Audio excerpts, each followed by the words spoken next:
कि जिन लोगों ने वाल्मीकि समाज के साथ बदतमीजी की है, मारपीट की है, उन लोगों को चिन्हित किया जाए। समाज ने मैं पहल की ना, मैं क्या कह रहा हूँ, उनको चिन्हित करके उनके खिलाफ कानूनी कार्रवाई की जाए, और जो वाल्मीकि समाज के लोग काला झंडा लेकर के चंद्रशेखर के साथ बदतमीजी करने आए थे, उनको भी चिन्हित किया जाए, उनको भी दंडित किया जाए। दोनों पक्ष में जो भी दोषी है उनको दंडित किया जाना चाहिए। हम नहीं चाहते किसी भी तरीके से जो लोग भारत का संविधान हाथ में लेकर के चल रहे हैं वो कानून को हाथ में लें, चाहे वो वाल्मीकि समाज है, चाहे वो जाटव समाज है, चाहे वो कोई भी समाज है।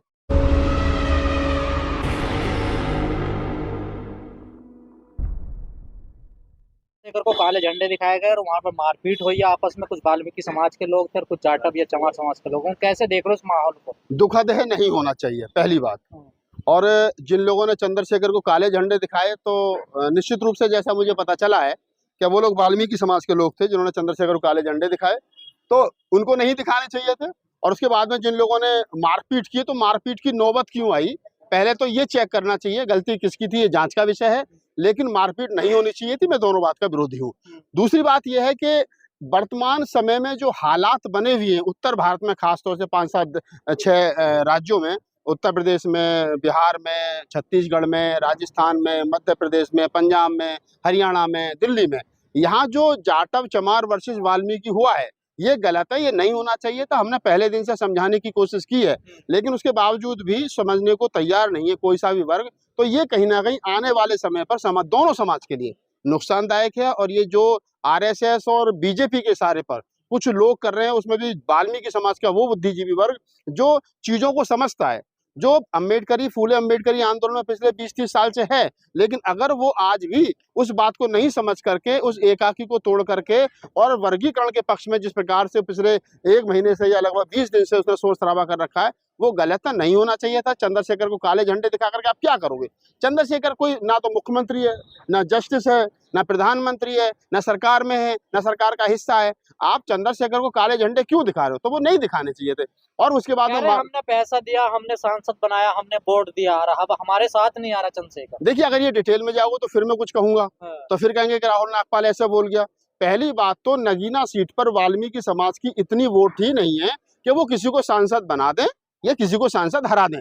तो ये कहना कि हमने सांसद बना दिया तो ये संभव नहीं है। वहाँ 2 ही जातियां हैं, जाटव चमार और मुसलमान, ये लगभग 70% हैं। ये जिसको जाएंगे वहां उन्होंने, मैं मान सकता हूँ कि वहाँ वाल्मीकि समाज जो है उसने वोट दिया है, मैं मान सकता हूँ वहाँ जाटों ने वोट दिया है, मैं मान सकता हूँ वहाँ गुजरों ने वोट दिया है, मैं मान सकता हूँ वहाँ अन्य जातियों ने वोट दिया है चंद्रशेखर को। लेकिन ये कहना कि हमने सांसद बना दिया, ये गलत है। वहाँ जो 50% के आसपास मुसलमान हैं, लगभग टोटल वोटर का लगभग 7 लाख के आसपास मुसलमान है, ये दावा तो मुसलमान नहीं कर रहा कि हमने वहां पे चंद्रशेखर को सांसद बना दिया। तो वाल्मीकि समाज का ये दावा करना कि हमने सांसद बना दिया, तो गलत बना दिया, गलत कह रहे हैं। दूसरा, जो वो ये कह रहे हैं कि हमने पैसा दिया, तो पैसे का मुझे पता नहीं कितना पैसा चंद्रशेखर रावण को इन्होंने दिया है, लेकिन हाँ, चंद्रशेखर रावण को अगर सबसे ज्यादा पैसा किसी ने दिया तो वो पता है सबको किसने दिया है। सबसे पहले जब चंद्रशेखर जेल गए तो जब भगवान जाटव साहब साथ में थे, उसके बाद में फिर जेल से बाहर, जेल में ही थे तब बालग्राम बौद्ध जी साथ में थे, वो भी जाटव ही हैं। फिर प्यारेलाल जाटव साथ में थे, वो भी जाटव ही हैं। उसके बाद में वीरेंद्र सीरीज साथ में है, वो भी जाटव ही हैं। क्या नाम है,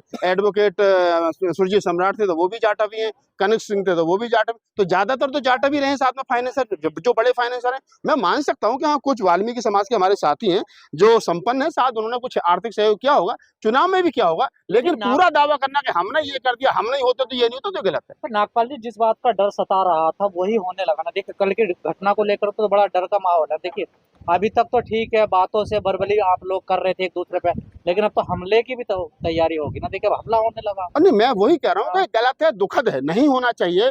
वाल्मीकि समाज को चाहिए, देखिए उनकी संख्या कम है निसंकोच रूप से, पूरे देश के अंदर अगर वो हैं तो महानगरों में ज्यादा है, गांव देहात में कम है। हर गांव में किसी में देखो तो किसी में 2 घर, किसी में 3 घर, किसी में 5 घर, मतलब कोई शायद ही आपको गांव ऐसा मिले जो आप ये कह सको कि ये वाल्मीकियों का गांव है। जैसे आपको मिल जाएंगे जाटवों का गांव में कोई दूसरी बिरादरी नहीं है, ये जहाँ जाटा बाहुल्य गांव है, लेकिन वाल्मीकियों का मेन जो है वो ज्यादातर महानगरों में है। तो उनको ये समझना चाहिए कि आपकी संख्या कम है, लिहाजा आप कभी ऐसा काम मत करो। जो आज से पहले दलित आंदोलन होता था उसमें वाल्मीकि भी, खटीक भी, पासी भी, धानक भी, और क्या नाम है, मीणा भी, महार भी, सारे लोग आते थे, तो एक ताकत थी। लेकिन अब आप उसमें कहने लगो कि नहीं हम इस प्रकार से जीत जाएंगे, तो जीतोगे नहीं। क्रिया के प्रति प्रतिक्रिया होगी। अगर आप कुछ करोगे तो सामने वाला भी कुछ ना कुछ कहेगा।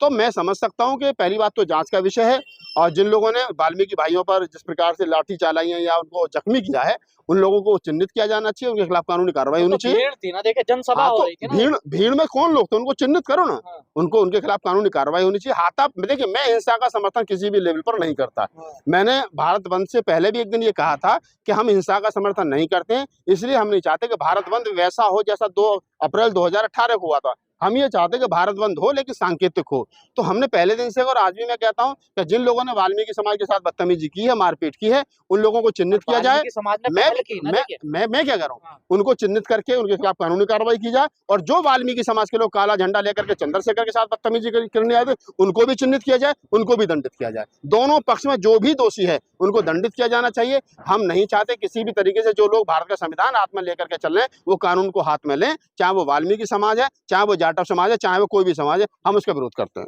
लेकिन कल चंद्रशेखर ने कहा कि अब सड़कों पे संघर्ष होगा।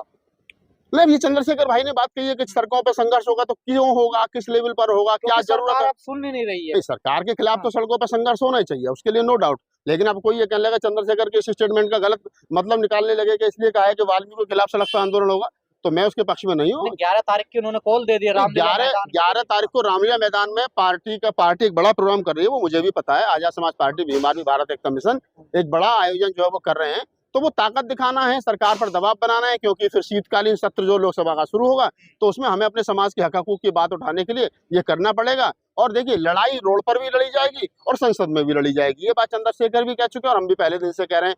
तो हम तो सारे तमाम उन सांसदों को, चाहे राजकुमार राउत है, चाहे चंद्रशेखर है, चाहे कुमारी शैलजा है, चाहे चन्नी साहब हैं, चाहे अपना और बहुत सारे लोग हैं, संजना जाटव है, जो जीत करके आए हैं, हमने तो सबसे मिले हैं, सबसे कहा है कि आप जो दलितों के हक हकूक की लड़ाई है, आप उसको मजबूती से सदन में लड़ाइए। हम लोग रोड पर हैं और रोड पर हम इसको उठाएंगे। लेकिन खुशी की बात है कि हम रोड पर अगर लड़ते हैं तो चंद्रशेखर रोड पर भी हमारे साथ होते हैं। 21 तारीख को हमारे साथ थे, ये खुशी की बात है। 11 सितंबर को कह रहे हैं चंद्रशेखर की वहाँ रामलीला नहीं होगी, रामलीला मैदान में संविधान लीला होने जा रही है। देखिए, संविधान लीला ही होनी चाहिए। संविधान लीला से ही देश चलेगा। रामलीला से कुछ लोगों का घर चल सकता है, रामलीला से कुछ लोगों का व्यापार चल सकता है, रामलीला से कुछ लोगों के घरों में चमक आ सकती है, रामलीला से कुछ लोगों के चेहरे पे चमक आ सकती है, रामलीला से कुछ लोगों के पेट पे चमक आ सकती है, कपड़ों पे प्रेस हो सकती है, लेकिन रामलीला से देश नहीं चल सकता। रामलीला एक पार्ट है कुछ लोगों का, ठीक है, लेकिन संविधान लीला जो चंद्रशेखर ने कहा कि संविधान लीला से देश चलेगा, मैं उसका समर्थन करता हूं। संविधान से ही देश चलेगा और संविधान जो कहेगा उसी से देश चलेगा, और जो संविधान के खिलाफ चलेगा उस पर संविधान का लठ चलेगा, लाठी चलेगी, चाबुक चलेगा। लेकिन 21 तारीख को इतना बड़ा आंदोलन हुआ, देश भर के दलित सड़कों पर निकले, लेकिन सरकार की कोई प्रतिक्रिया नहीं आई। कोई बात नहीं, देखिए हमारा क्या है, हम तो पहले दिन से कह रहे हैं, इतने से मानोगे उतने से मान जाओ, इससे ज्यादा करवाओगे उससे मान जाओ। हम तब तक रोड पर और संसद में बोलेंगे तब तक आप नहीं मानोगे। अब ये सरकार को तय करना है कि वो कैसे और कब और क्यों मानेगी। वो जैसे और जिस भाषा में सुनना चाहती हो, गूंगी बहरी सरकार उस भाषा में सुन ले। अगर वो इस भाषा में नहीं माने तो दूसरी भाषा में सुना। कुल मिलाकर के इस देश का फूले अम्बेडकरी आंदोलन का व्यक्ति, उस आंदोलन के अंतिम पायदान पर खड़ा हुआ एक एक आंदोलनकारी सरकार को जगा करके जाएगा, अपने हक हकूक की लूट नहीं होने देगा। वो चाहे सुप्रीम कोर्ट का डिसीजन हो SC ST क्या नाम है के आरक्षण में वर्गीकरण वाला, चाहे अन्य कोई मुद्दा हो, लड़ा जाएगा और जीता जाएगा। पर नुकसान तो आप ही का हो रहा है, एक तरफ आपका समाज टूट रहा है, दूसरी तरफ सरकार आपकी सुन नहीं रही है। वो जो समाज जिसको कह रहे हो वो टूट रहा है, जो हमें बड़ा भाई बता रहे हैं, जिनको हम छोटा भाई कह रहे हैं, उनसे हमारी हाथ जोड़ करके अपील है कि आप इसको समझिए। आप समझिए, जब समझोगे तो आपकी बातें समझ में आएंगी। मैं कहता हूं ना कि अगर 100 रुपए रखे हैं और वो हमारे सबके हैं, जो पहले पहुंच जाओ उन्हें खा लो। एक जगह 10 किलो लड्डू रखे हैं और वो पता है कि इन लोगों के हैं, वो तो जो पहले पहुंचेगा वो खा लेगा। किसी के रास्ते में कोई कांटे तो बिछा नहीं रखे, लेकिन तुम कहोगे इनमें से हमारे लिए अलग रख दो, हम बाद में खा लेंगे, जब हमारे पास टाइम होगा जब खा लेंगे। पता चला तुमने तो खाए नहीं, कोई दूसरा ही आके खा गया। बंदर बाट में होता है ना कि वो बंदर में तराजू ले ली कि इसमें थोड़ी ज्यादा, इसमें थोड़ी कम, इसमें थोड़ी ज्यादा, इसमें थोड़ी कम, पता चला रोटी खत्म हो गई। तो हम अपने छोटे भाइयों को यही समझा रहे हैं कि तुम हमारे साथ रहोगे और रहोगे और इसके अलावा रास्ता ही कुछ नहीं है। तो आपका भी सम्मान है, आपकी देखिए आज तक पूरे दलित मूवमेंट को, चाहे वो SC ST एट्रोसिटी एक्ट का मामला हो 2 अप्रैल 2018 का, वो ज्यादातर चमार जाटवों ने लड़ा। आज तक पूरे शेड्यूल कास्ट की लड़ाई चमार जाटव महार पासवान लड़ते रहे। अब मीणा थोड़ा सा आने लगा है। बाकी की जो 1100 प्लस जातियां हैं, बाकी की भाई साहब 950 जातियों को तो पता ही नहीं है कौन सी है। और गालियां भी सबसे ज्यादा हमें मिल रही हैं। तो हम तो कह रहे हैं कि भाई हम तुम्हारा भी रखा रहे हैं, तुम अपने बच्चों को तैयार करो। वाल्मीकि समाज की मांग होनी चाहिए कि वो सरकार से कहे कि हमारे बच्चों को बेहतर एजुकेशन के पॉइंट बनाइए, हमारे बच्चों को बेहतर इंग्लिश मीडियम स्कूल बनाइए, हमारे बच्चों के लिए बेहतर आप जो शिक्षा के संस्थान बनाइए। जब बच्चे पढ़ेंगे तो आगे बढ़ेंगे। कंपटीशन का दौर है, ये कोई दौर ऐसा नहीं है कि कॉलर पकड़ के चल गए अंदर 10वीं पास नौकरी लग जाएंगे। एक समय था कि जब क्या नाम राजीव गांधी प्रधानमंत्री थे तो उन्होंने स्पेशल क्या नाम है भर्ती की थी, अखबारों में आता था कि नहीं स्पेशल भर्ती होनी है। तो आज वो समय नहीं है, आज कंपटीशन का दौर है। दूसरी बात, जब सरकार के पास सरकारी नौकरी है ही नहीं। दिल्ली में आरटीआई का जवाब है, केजरीवाल जब से मुख्यमंत्री बना 450 लोगों को नौकरी मिली है। जब 450 लोगों को नौकरी 10 साल में मिली है, एक साल में लगभग 45,000 लोगों को नौकरी मिली है, तो अब लगा लो एक दिन में कितने लोगों को नौकरी। ये जो 45 नौकरी एक साल में मिली है, इन्हें चमारों को दे दो चाहे वाल्मीकि को दे दो। और मैं तो फिर कह रहा हूँ, जो SC ST का बैकलॉग है ना, उसे भर दो भाई, पूरे को भर दो। सरकार अगर इतनी हितैषी है, सुप्रीम कोर्ट इतना ही हितैषी है, तो उसे बैकलॉग को पूरे को भर दो और उसमें सारे में वाल्मीकि को भर दो।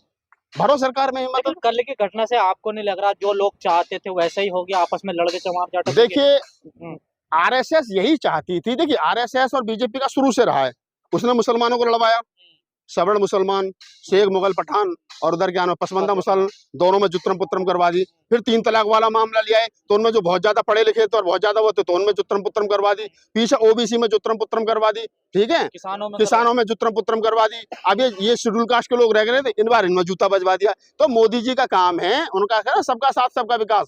सबका साथ सबका विकास नहीं, सब लड़ोगे, आपस में लड़ते रहोगे तो मेरी गद्दी सीख रहेगी। जिस दिन तुम थोड़े से समझदार हो गए, जिस दिन इकट्ठे हो गए, उस दिन उनकी कुर्सी की चूल जो वो हिल जाएगी।